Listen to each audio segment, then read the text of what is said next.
So yes, everyone, welcome to Pieces of Jesus. And I've got a special guest, a lady I've been really looking forward to having on, to be fair. And I love this choir. I absolutely love this choir. Every time I see them, they just give me that feeling that something special is going on. And yeah, it's an absolute pleasure to have Gemma Francis. How you doing, Gemma? Hey, good. Thank you for having me on your show. Honestly, I really appreciate it. I know you're a very busy lady, and probably have been for the past 15 years. It's just been hit the ground running and off we go. Definitely, yeah. It's been full on, and it still is full on. But we love what we do, so it doesn't make it a job for us. It's a calling, and when you feel like you are walking in your purpose, then you just want to keep going. Yeah, 100%, definitely. Obviously, we've had to get to this point. Where did it all start? Have you always been a Christian? Have you always had a faith? Yeah. So I was brought up in the Salvation Army Church. So my family were all Christians. We went to church every Sunday. It just was part of growing up. I didn't know any different. I remember giving my heart to Jesus when I was 7 years old. My nan at the time said the prayer with me, and from then I just knew God, and I didn't know life without Him. And yeah, so was brought up in the Salvation Army. I mean, the music in the Salvation Army is very brass band. Yeah, So I love guess it. it's completely opposite to what I'm doing now. But I guess you could say that was where my love for music started. Even though I didn't play a brass instrument myself, that's where I started in choirs. I started singing at the age of 7 in the kids' choir. And I was singing ever since, really. Singing in the gospel choir when I was a teenager. And church was about music. It was full of music. Obviously, it was worship music, but music was such an important part of what we did. So I was brought up on that. And I was at the Salvation Army till I was about 21. So it was a good part of my upbringing. And then from there, when I was a bit younger, when I was about 17, I joined the gospel choir in the Salvation Army, and I'd never heard gospel music ever before. So this was Okay. my first. This is the first time I heard it. I'd only ever heard it on Sister Act 2, when you hear Yeah, Oh Happy Day. classic, and, classic.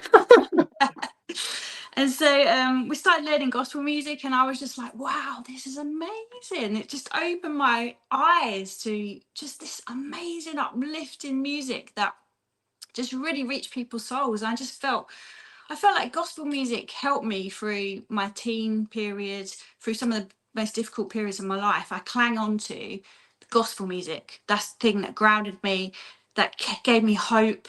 And God spoke to me a lot through gospel music.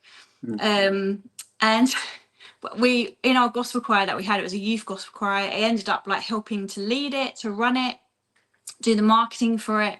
And I was in that for quite a few years, and ended up going to university doing a marketing degree. And as I came out of university, I had no experience. So I was applying for jobs and not getting any jobs. I just had a degree and that was it. And our gospel choir did a concert with the London Community Gospel Choir, like the Nice. best gospel choir ever. So when I got to see them, we were like the support act, the little support act at the beginning. So when we did a concert with them and I heard them, I was just like, oh my goodness, this is just amazing. Fell in love even more with gospel music and got to know the leader of the London Community Gospel Choir, Basil Mead. And he said to me, would you like to come and work with us over the summer, get some work experience, because we'd love to have your marketing expertise. I was like, oh my gosh, this is my dream Yeah. job. I was only 21 at the time. So that's what I did. I went to work with them for like 8 weeks, and I basically set up their marketing department from scratch. And after the summer, they said, you know what, you need to come work with us full time. So it turned into a full-time job. Wow. And I honestly, I just felt so blessed. I felt blessed that I was able to use my marketing skills, blessed that I was in like I was part of the best gospel choir in the whole country. And then they realized I could sing. So they then brought me into the choir, and I actually got to sing with them for 10 years. I went on tour with them and toured the whole world. It's almost like, when you have your own tick box and then God goes, "Oh, but my tick box is so much better." Just follow what I want to do, and you won't believe what I've got planned. Where you kind of like, you have your own expectations, you've got your own dreams of what you'd like to do, but he goes, just keep following me. Oh, look at the opportunities, and I just think that's amazing. What can fall into place, and how God just puts you in the right place. He gets the right people around you, and the opportunities come. And I think when you take those opportunities, because obviously that must have been so daunting at the same time, to think that actually, I'm going with the biggest choir here.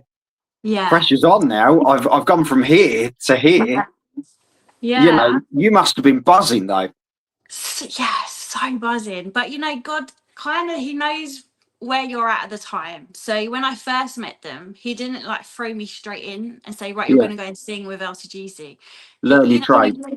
It was gradual. So I'd just come out of uni, so I was feeling pretty confident about my marketing degree. So I knew I could walk in there and offer something that God had given me. So I was able to offer them advice on how to set up different departments and how to promote themselves and how to do branding.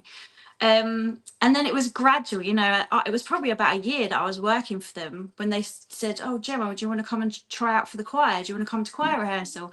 I remember the very first time that I got to sing with them. So I'd be going to rehearsals for quite a while, because I like to get to know the choir members, and I was doing like the merchandise stand. So I'd go to all their concerts, and I would be the one selling the merchandise and the CDs and the T-shirts.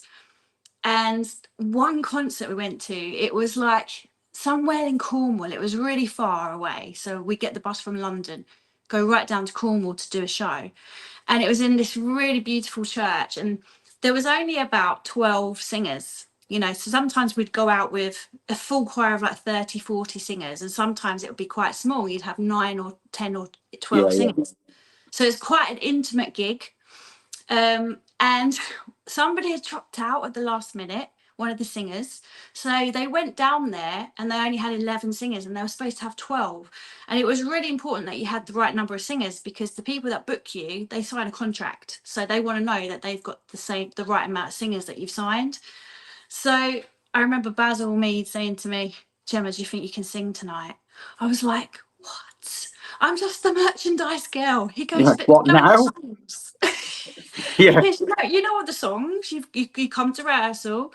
You come to every gig. You know the songs. And I was like, you actually want me to sing with you?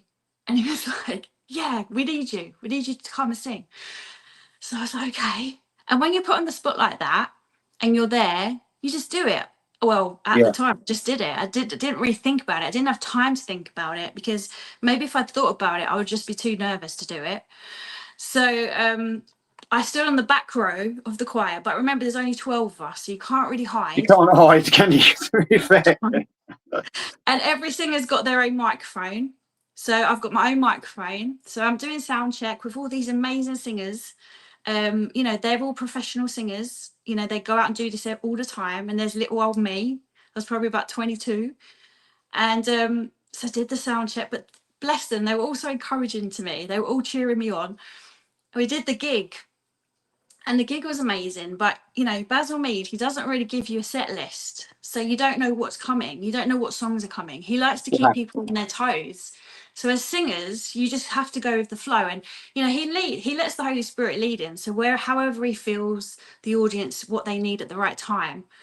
And so he's pulling out songs, and I'm thinking, okay, I'm getting through this. I know the songs. And then he pulls out this song.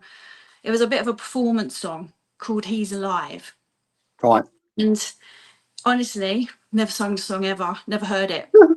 He must have pulled it from, I've never heard it in the year I was with them. And I said to the other choir member next to me, I do not know this song. She's going, don't worry, just smile your way through it.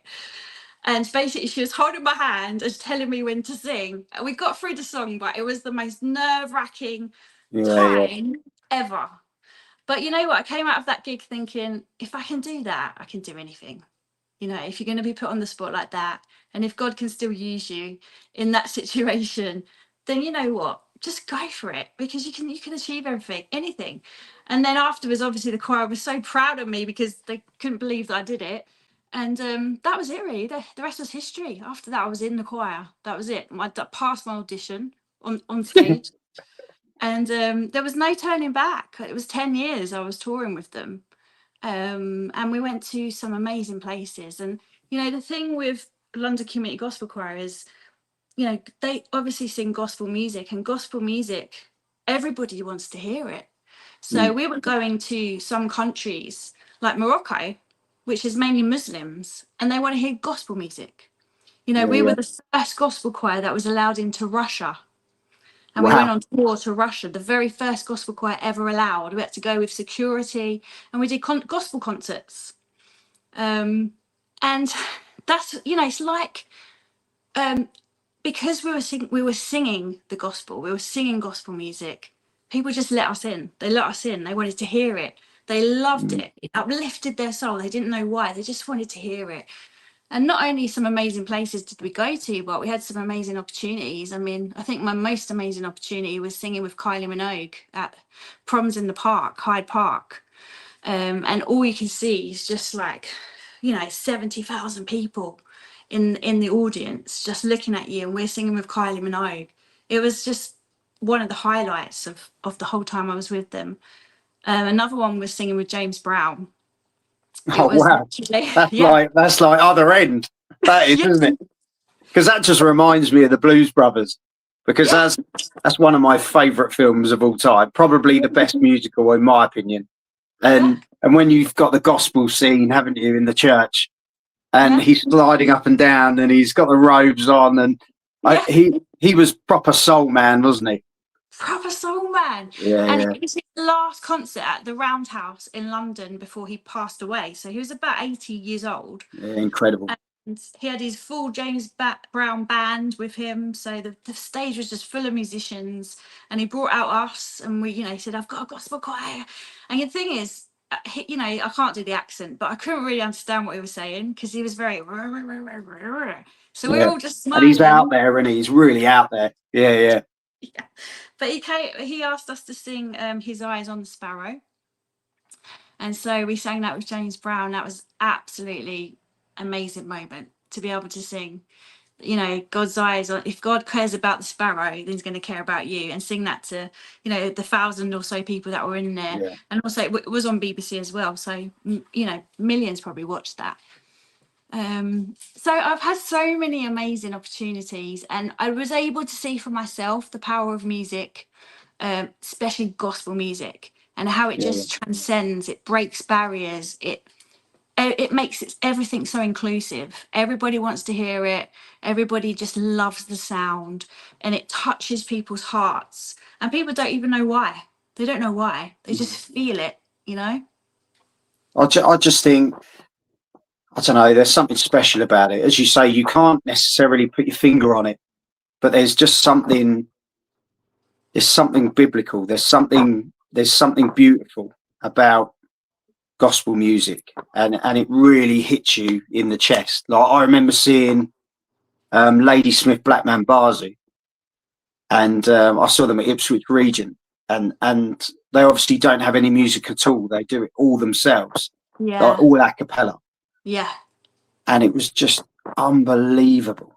Like it was mind blowing how good these people were. And I remember ever since growing up, you just want to hear more. You know, every time there's a choir, you think, oh, this is going to be amazing. That's the first thing you automatically think. And I get that feeling from the Big Sing.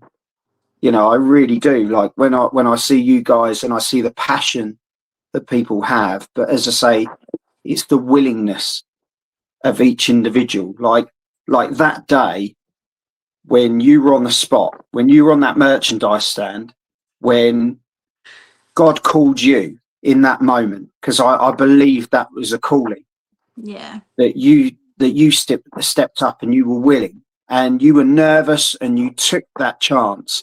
And even though you didn't know that song, you stood there and you believed that that's where he wanted you to be.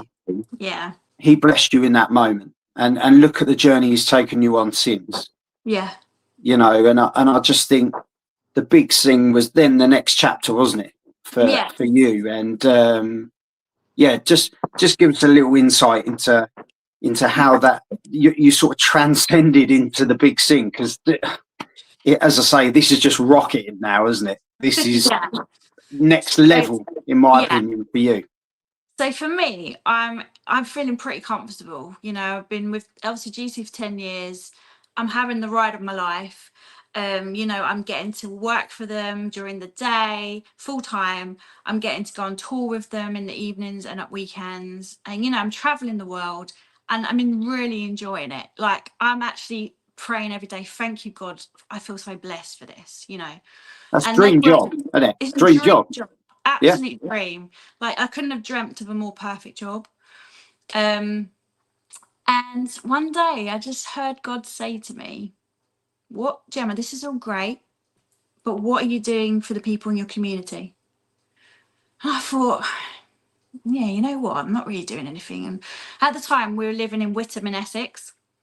And, you know, my daughter, she was about 5 or 6 years old. She was going to school. And I started to realise, you know, to mix with the community a little bit more, get to know the mums at school and going to the things she was doing. I thought, actually, I'm not reaching these people at all. And I would literally just come home to Witham, do my mum duties, and then be on tour, you know, come back, sleep, sort Evie out, go on tour. And that I had no time really to do anything to make an impact in the community where I lived. So God kind of challenged me and my husband Howard and said, okay, what are you going to do? What are you going to do for Witham? So I thought, okay, well, we'll just start a choir. We'll do a little 6-week project. We'll get the community singing. We'll call it the Big Sing. And we'll see how many people want to come and sing. We'll teach them some really cool songs. And let's just see what happens. And that will fit that calling. I just really honestly saw it as a little 6-week project. I didn't see it as anything bigger than that. I just thought, okay, God, I'll do this for 6 weeks. And, you know, that will please you. Then I'll get back to my lovely life. So I love how you think that was enough. That's the sweetest thing, Gemma, is like, do you know what, God? I'll give you 6 weeks. That you know, that'll do, wouldn't it? That'll do. Have 6 weeks. And when you look back on it now, God was probably laughing because, like, yeah, it was going, yeah. We'll start with 6 weeks. Yeah.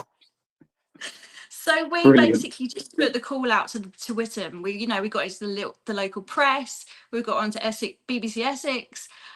We put the call out. We leafleted the area, and we just said, meet us at the URC church on this Friday night for the next 6 Fridays if you want to come and sing. And we hired the church, and then we just sat in the church on the opening night and just prayed that people would come. We didn't know if anyone would come. And they did. They came. And in the end, we had about 45 people come together over those 6 weeks. And, you know, we had the Witham Carnival that we were saying, right, we're going to sing at the Witham Carnival. In the 6 weeks, we're going to teach you 6 songs, perform at the carnival, and it's going to be a great project. But you know what? God started showing us more. Then this was just so much more than a choir. You know, we started to get to know the people.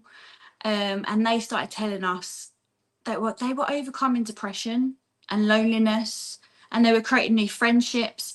And one of them was going through cancer treatment, and her doctor was saying, what are you doing? Because the way you're improving is amazing. She said, I'm just singing in the choir.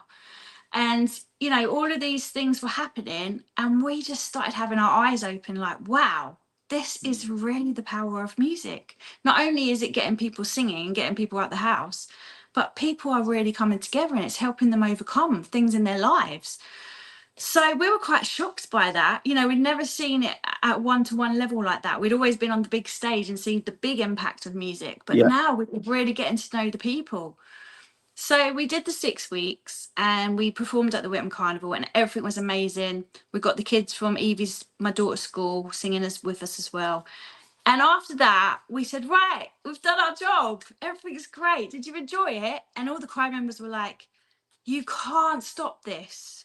You cannot stop this. They were like, this is amazing. You have to carry on.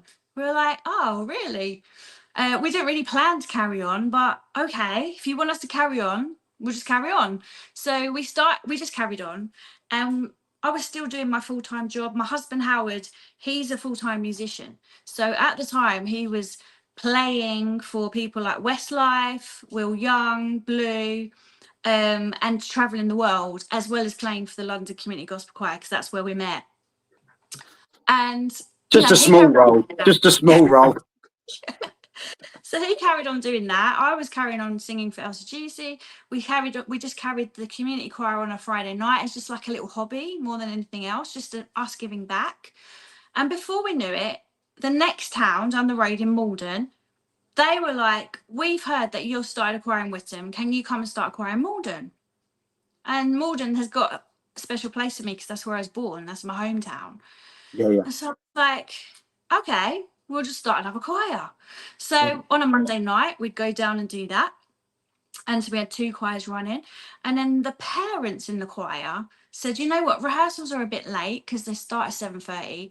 You know, could you start a kids choir for all of our kids? Because they want to come to rehearsal, but it's too late for them. We were like, okay, let's just start a kids choir. So we called it Little Sing. And obviously we had a child as well. She was 6, so she wanted to be in the kids choir. So we just did Little Sing, and we did it as an after school thing, got the kids singing. And then the parents that had even smaller children, like 0 to 4-year-olds, they said, well, can you do something for our kids? Because, you know, they're babies and tots and we want to get them singing as well. So I was like, okay, let's just start a baby group and call it Tiny Sing. And so everything just happened organically. You know, we had the big sing, we had little sing for the kids, we had tiny sing for the babies. And we were trying to do all of this around our full-time jobs. And just basically got full to capacity. You know, and we had both Howard and myself were like, right, we're going to have to make some decisions here. And I believe that was our first act of faith that God really asked of us. You know, he really tested our faith here. And he kind of gave us an ultimatum, like, do you want to come and do this for me? Do you want this to be your full-time thing? Do the big sing? Will you trust me enough to let me guide you and show you what I want you to do? Or are you going to sit in your comfort zone? Don't forget, I'm in my dream job. Yeah. So it was not an easy decision. And it wasn't a decision that I made straight away because I thought I can manage both.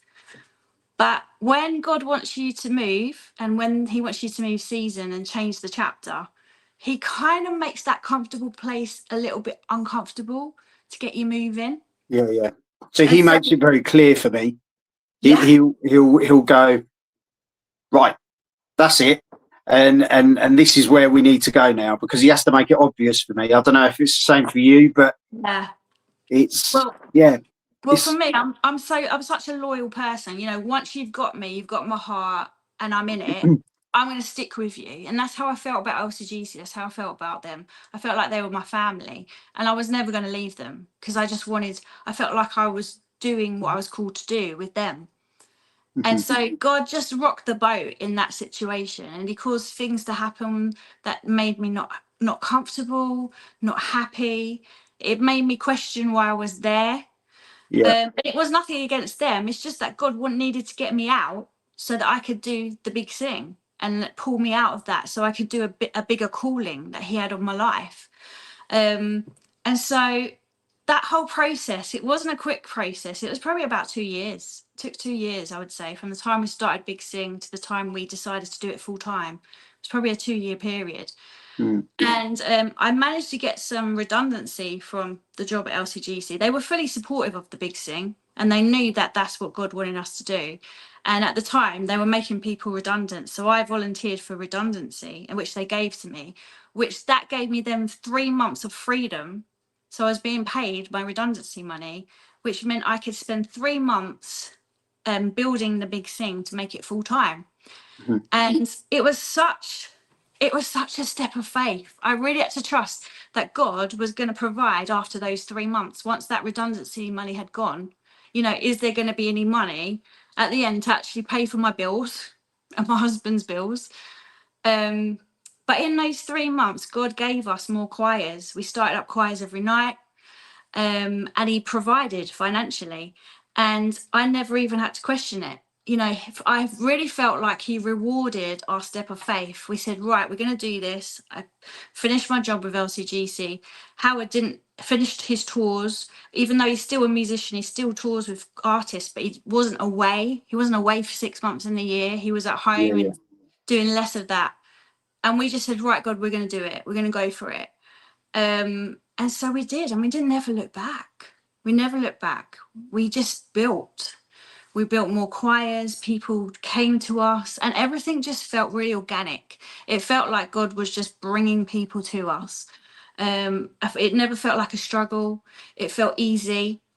And I think when you step into that new season, that's how God rewards you, because you are stepping out in faith. You're stepping out knowing that he's going to look after you. And it is scary. You have a mortgage to pay, you have bills to pay, you've got a daughter to look after. And when you're a self-employed musician, it can be scary. But he never let us down. He never let us down. He looked after us. He provided for us. And, you know, we was doing choirs every night of the week.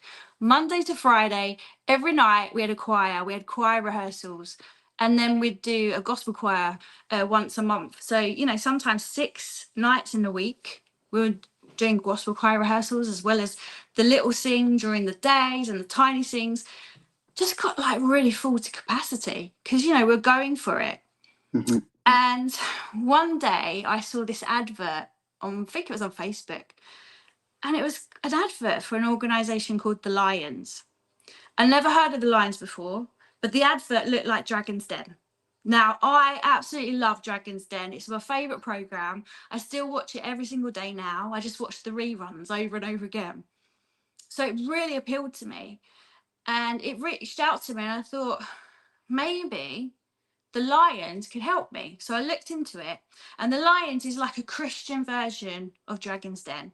So they're Christians that want to help people with their projects and their kingdom ideas and their businesses. And I thought maybe they could help me with Big Sing. Maybe they could. So they put on this program, which is 6 weekends in a year, where you go away, you get training, mentoring. They help you put a business plan together. They help you to dream bigger. They help you to know how to put a team together. They help you how to shape your culture in your organization, how to build your staff. So much information that they give you. And at the end of the 6 weekends, you have to do a pitch to the Lions. And it's like Dragon's Den. You go into it and they're all just lined up, sitting on the chairs. And you do a pitch about your project and why you need their help.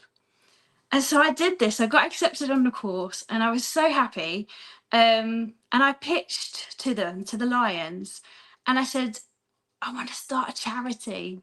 I had no idea how to start a charity, no clue. I just knew that God had given me the idea to start a charity, that I could work alongside what we already had with the Big Sing, and that I could get deeper into the community to get more people singing. And so they basically helped me. They took that idea, that seed of an idea, they helped shape it.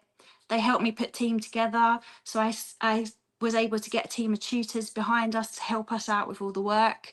They gave us money, seed money, so that I could take those tutors away on a training weekend, so that I could get them really trained up fast and I'd be able to have my team straight away. And then they helped me open the charity and get the charity going. And the charity is called SOUL, which stands for Singing, Outreach, Unity and Love. And our mission is to retake this music that helps us so much, that changes lives in what we see, just further into the community to people that need it more than us. And it was a dream come true to start the charity. And now the charity has been going for about 8 years. And the Lions have mentored me through the whole thing. So for the first time in my life, I felt like I had people that understood the vision, helped me to dream even bigger than what I was dreaming, and just helped me to put it all down on paper and plan it so that it could actually happen and be sustainable. And so that's when I joined the Lions, and I've been now with them for 10 years. Well, it just shows, doesn't it, that, as I say, everything just falls into place. It's almost like God puts people in the right place at the right time. And as you say, it's having that faith. Yeah. It's having that hope, because I think without faith and hope, what do we have? Yeah. You know, I think we have to take that step out. As you say, you had to dip your toe in, and once you do, God almost then goes, well, here's the people you need. Yeah. He provides. This is what you need, you know. Yeah. And you're saying, is there going to be enough out there to keep me busy? Look at the next village. Look at during the day. Look at the early mornings. He will literally fish to those areas. You've just got to be willing. And I think that's the amazing thing with you and your husband, is you're so willing. You're just vessels for God. And I think when you're like that, God just says, wow, you know, look, I can really use these guys. They're mine. They're mine. And I think, as I say, when you are willing, that's when the beauty, you know, it just filters out. And the stuff that you are doing in the community, you know, when he said initially you're going to do something in the community, you never would have thought it'd be this. Yeah, never. And then to get to where you got to, it is just a dream for someone on a different level to then go and do the likes of Britain's Got Talent. Yeah. Well, there's still loads more of the stories to tell you, because that was just the first step of faith. Yes, it's crazy, honestly. So after being with on the Lions program for, I think I was with them for maybe 2 years, the Lions actually said to me, look, Gemma, you can go bigger with the big sing. You can go bigger and better. And we really believe that we want to back you to take this across the country. And I'd never had anyone support me and Howard like that ever before. It was always just us, and as entrepreneurs, you can feel quite isolated and lonely, because you're the one with the vision, you're the one carrying the vision.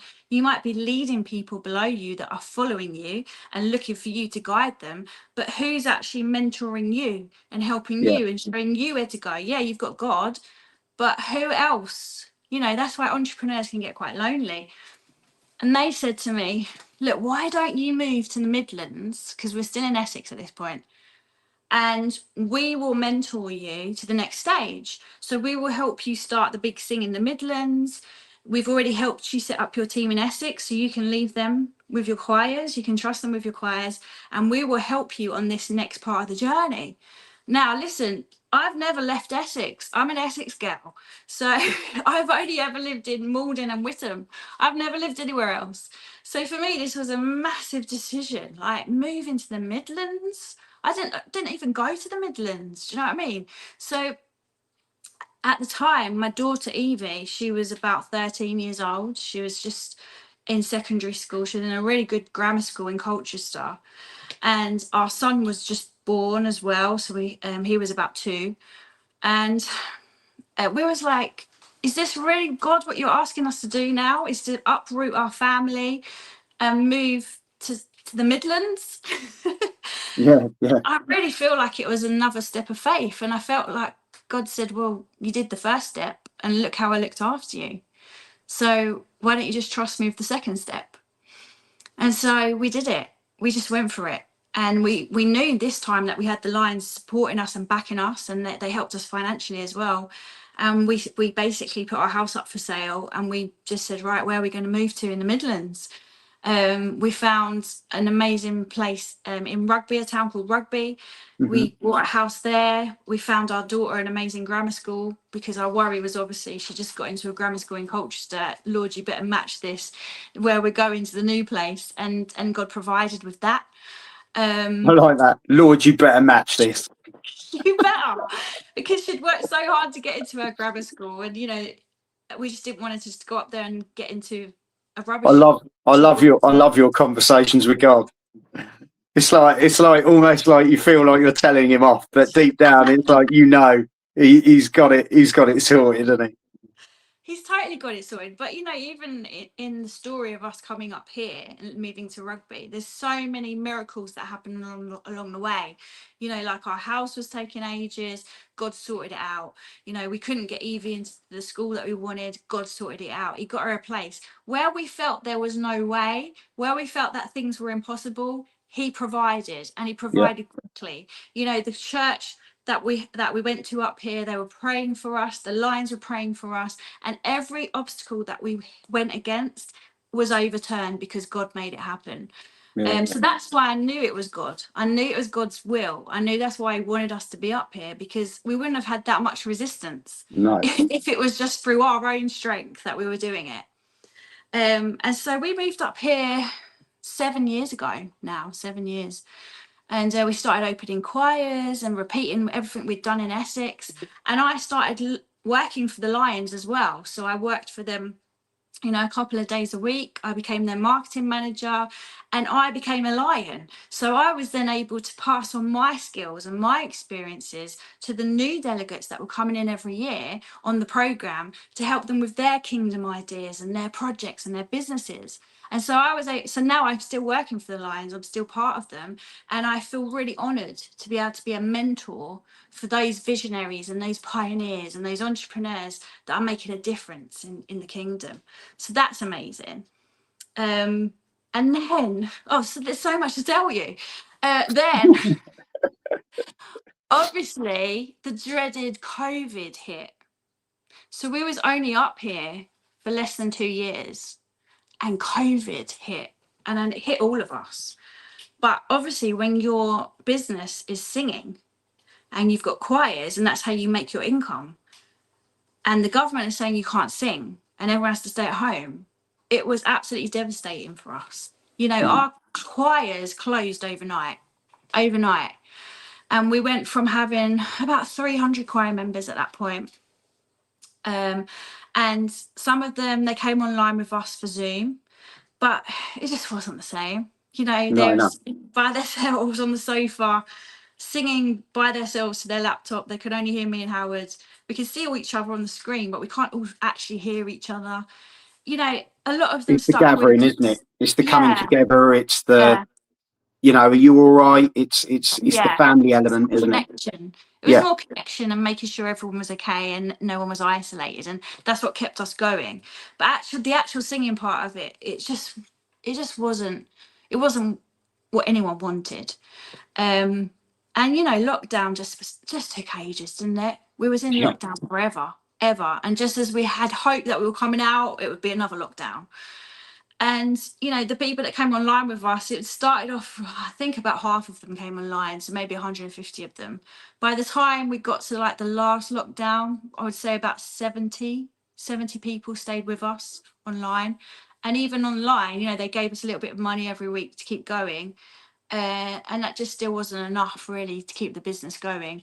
And all of our staff were furloughed by the government, so they were all fine. But me and my husband, because we were company directors, we weren't allowed to be on furlough. So it was a real crisis for us. How do we get through this, God? How do we get through this? Our whole livelihood and our calling and our purpose has been taken away overnight. And you brought us up here to the Midlands, and we've hardly been here even 2 years. And now everything's stopped. Why is this happening? And we know that it's happening to everyone across the country, but how do we get through this? How do we get through it? Let me tell you that every month that we went through lockdown, God was there for us. He never let us down. When I thought that we didn't have any money, he provided. When I thought that we were going to go bust, he stopped it right at the last minute. When I thought the business would never survive, it did. And that was all because of God. It's no one else. It could only be God, because no one else could do anything about it. And I remember saying to God, look, if you don't want the big thing to continue, this is the perfect way to finish it. If you don't want us to do this anymore, if this is the end of our chapter, then we can just say, yeah, we did great. Just show us what the next chapter is. Every time I felt the doors were closing and it was going to be the end, he would just open it. Sometimes at the last minute, you know, and I'd get frustrated, like, God, why did you leave it to the last minute? But he would always open the doors. And so what that did is it gave me a confidence and a reassurance that God's in this. Because if he Yeah. really wasn't, he would have just finished it. There was nothing for us in the natural. Nothing was for us. The government was not for us. You know, the finances were not for us. Lockdowns was not for us. COVID, nothing was for us. Everything was against it. But without God, we would have just finished. I And think so, I think you've absolutely smashed the nail on the head though, because I think when we think of things, when we always think about the worldly things, don't we? When we think about are the people for it, is the government for it, are finances for it, is yeah, this for it, is that for it? But none of that matters. If God's for it, it works. yeah, And I think that is something I've really looked at these last few months, to be fair, is especially with everything else going on at the moment, you almost start looking around going, that's not going right. That's not right. But you almost think to yourself, but do you know what? Do you know what is right in all of this? Him. yeah. Because he is the only one. He He, is the one that you keep your eyes fixed on and he'll never let you down. yeah, You know, when you were talking about COVID, that was the only time, Gemma, that something of that magnitude has happened or something like that has ever happened. And God was never blamed for it. yeah, It was almost like it was a reset button that you could take advantage of. And don't get me wrong, there was a lot of crises, there was a lot of hurt, there was a lot of anger and upset, but there was also a lot of reset. There was a yeah, lot of time to reevaluate, to come back to God, to focus on what you've got around you, what matters. And maybe that was, you know, for you, it was almost bringing you back to basics and saying, I am at the center of everything. You don't need anything else. It's me. yeah. And it's just amazing. Oh, your story, how it just every single time it just comes back to him, doesn't it?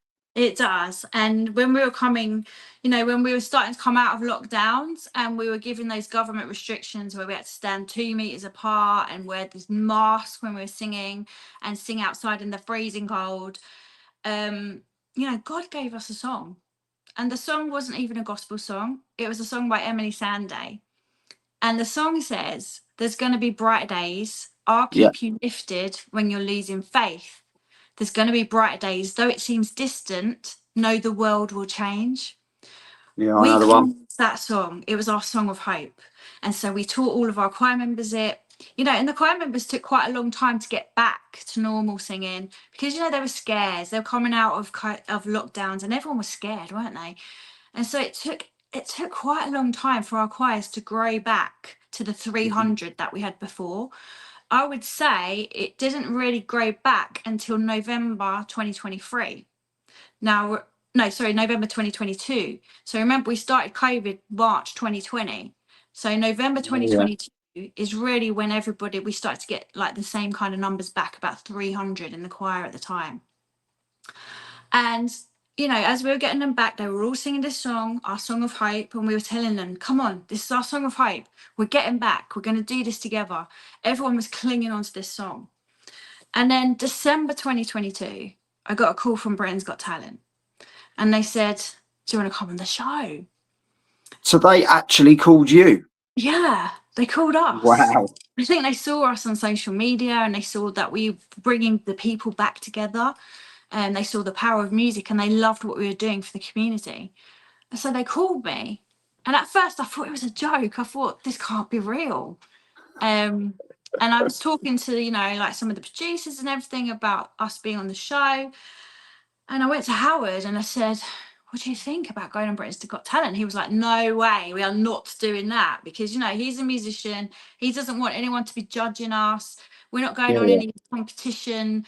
And, you know, Britain's Got Talent, they might say bad things about us. So he was totally against it. But the more I chatted to them, the more I thought, this could be a God-given opportunity. You know, it's not about, it is, you know, it is about getting on TV and doing your song and doing your audition. But actually, this is our opportunity to share with the world our song of hope, the song we've been clinging on to, Brighter Days. Yeah. So I said to the Britain's Got Talent producers, can we sing Brighter Days? Because they would ask you, what songs do you want to do? And you'd have to submit the songs that you like. But we said, look, we really want to sing this one. We want to sing Brighter Days. They loved the song. They loved the idea. And they said, right, get as many of your choir members together as you can and get onto the show. So in January of 2023, we got 350 choir members by then.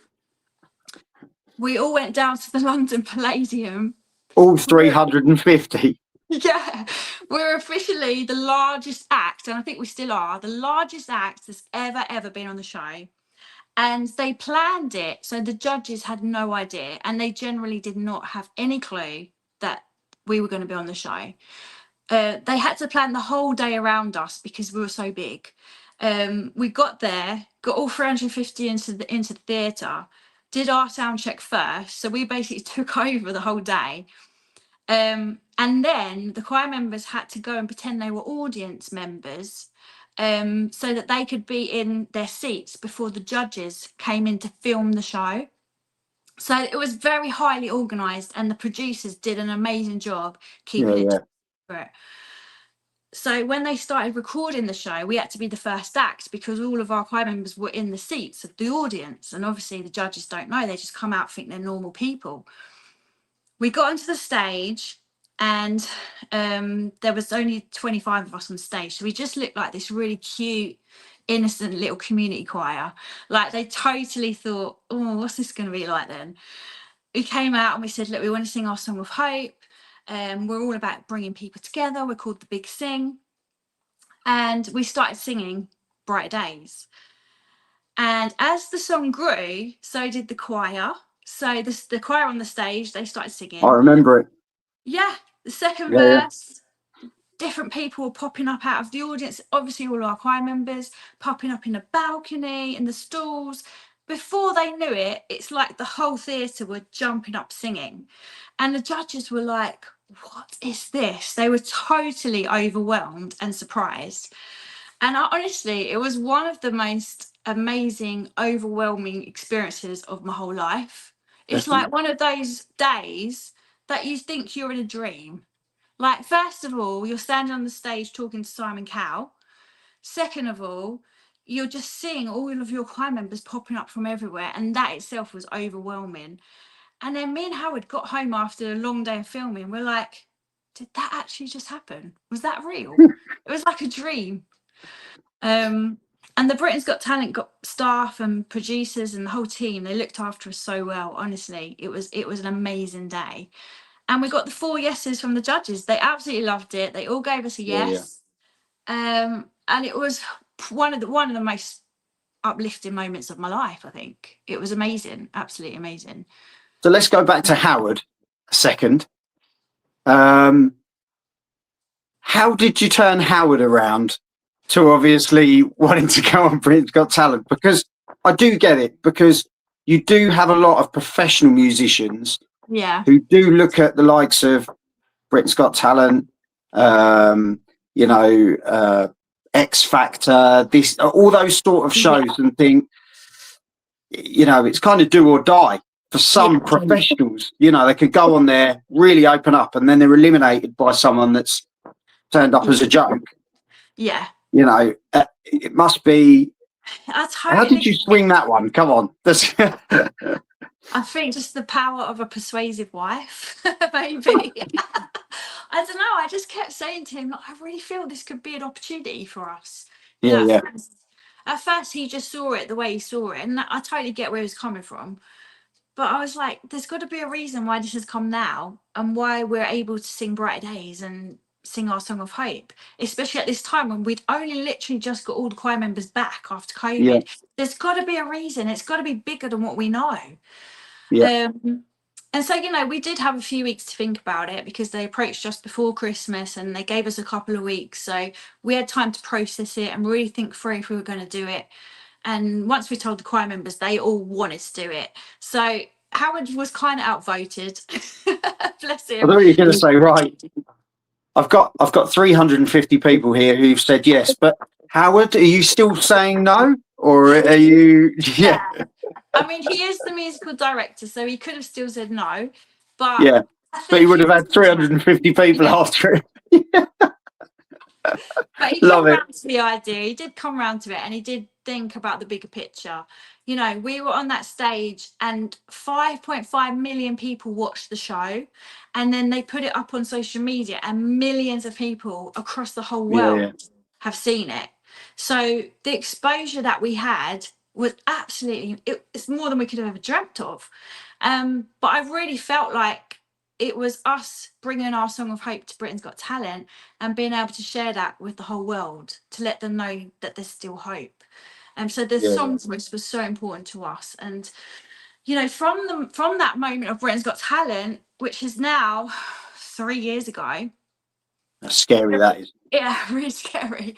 You know, everything has gone up and up and up and up, more levels than we could have imagined. Like, God has used that as a platform to just accelerate our growth, our, you know, how people see us. People know our name now across the whole country. We've been able to go on tour, which we never would have done before.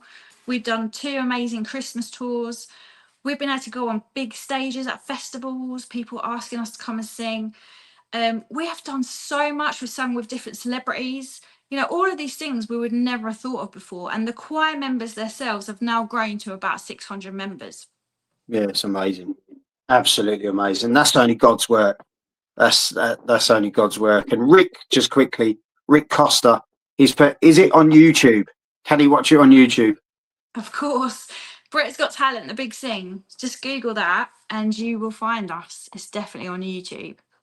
No, definitely. And as I say, I remember it, and it's just amazing. And then I remember literally going to church on a Sunday, and then I've got Gemma in front of me with I don't know how many people you brought to Kingsland, but it was a fair stack on the stage. Yeah. To be fair, Probably about but it was just incredible. Do you know what I mean? And it's the energy, as I say, it's the energy and love that comes out of the performance of people wanting to sing together.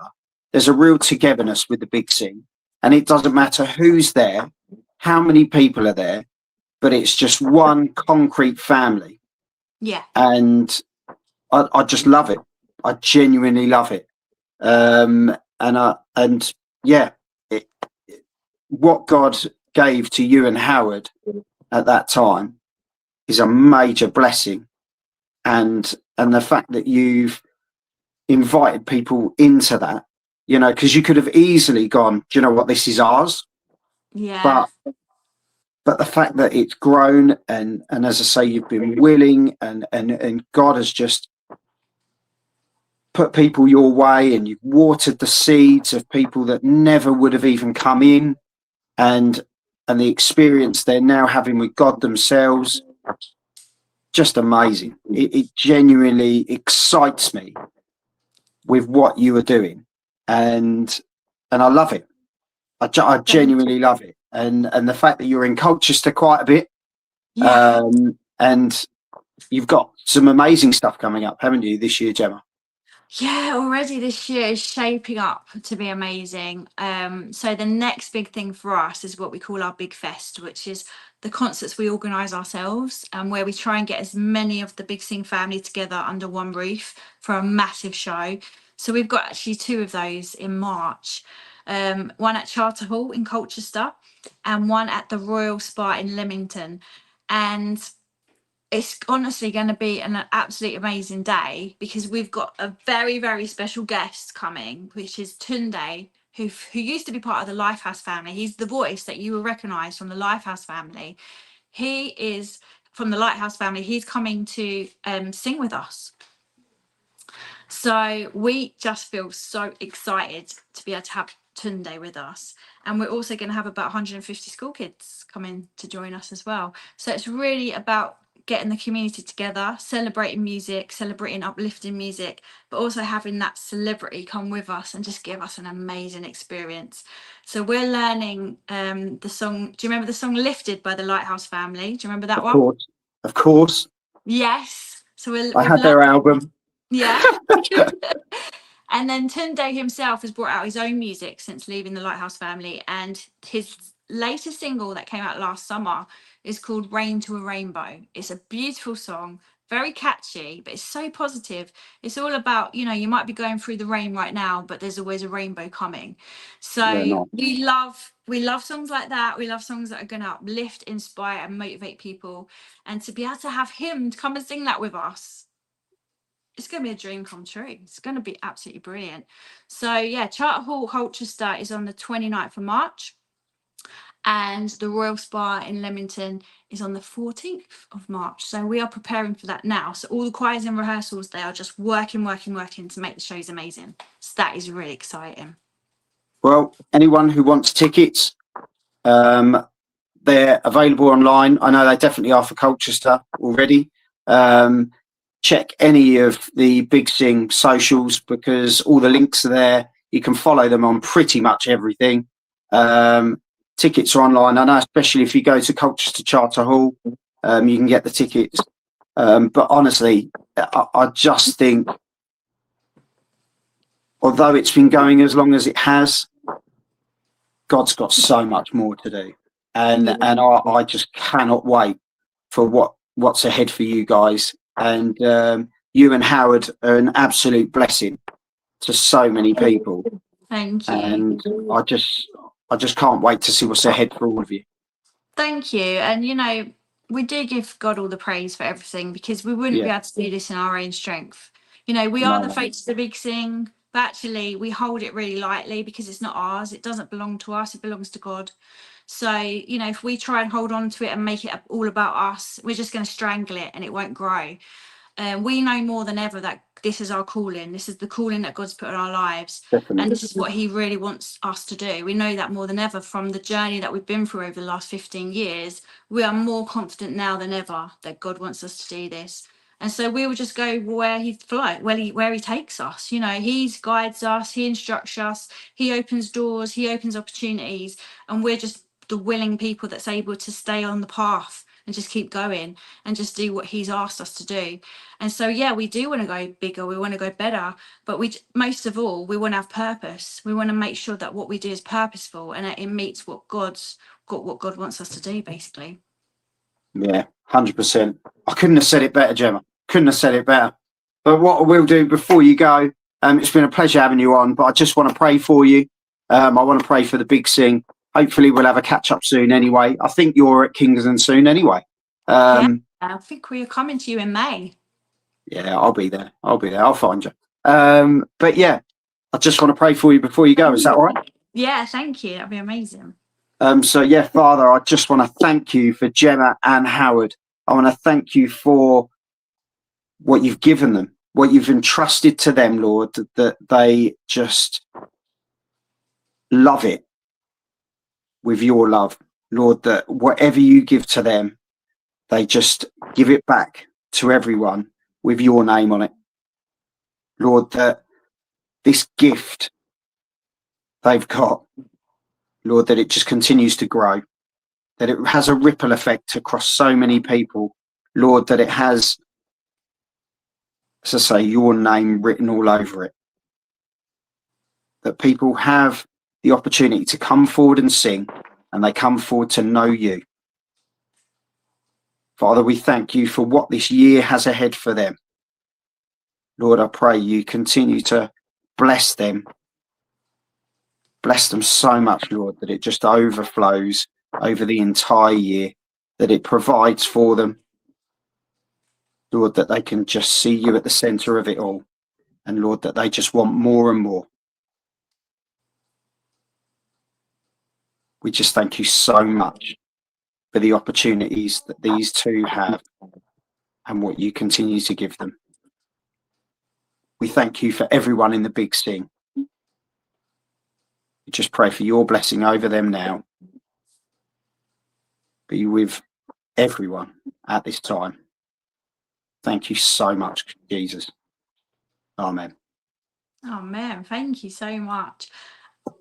And just to say one last thing, if there are any entrepreneurs out there, Christian entrepreneurs, pioneers, and you're thinking that you've got an idea, a project, a charity, you lead a team, then do look into the Lions, because the Lions is there to mentor you, help you. Look how much they help me.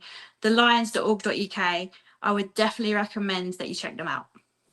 No, well, there you go. As I say, I want to end it on, make sure you go and check out The Big Sing on every social platform, because I tell you, there is so much content, there's so much to see, and they are going to the next level. This is just the beginning for what God has planned for The Big Sing, and I can't wait to see it. And maybe one day I'll have a little sing with them as well, and we'll see. Come and join us. We'll see. Let's not push it, but don't want to upset anyone. But no, honestly, thank you very much, Gemma. You take care. God bless, and thank you very much for your time. Thanks. Hit the subscribe button, everyone, and check out The Big Thing as well. And we'll see you all soon. Thank you very much. God bless.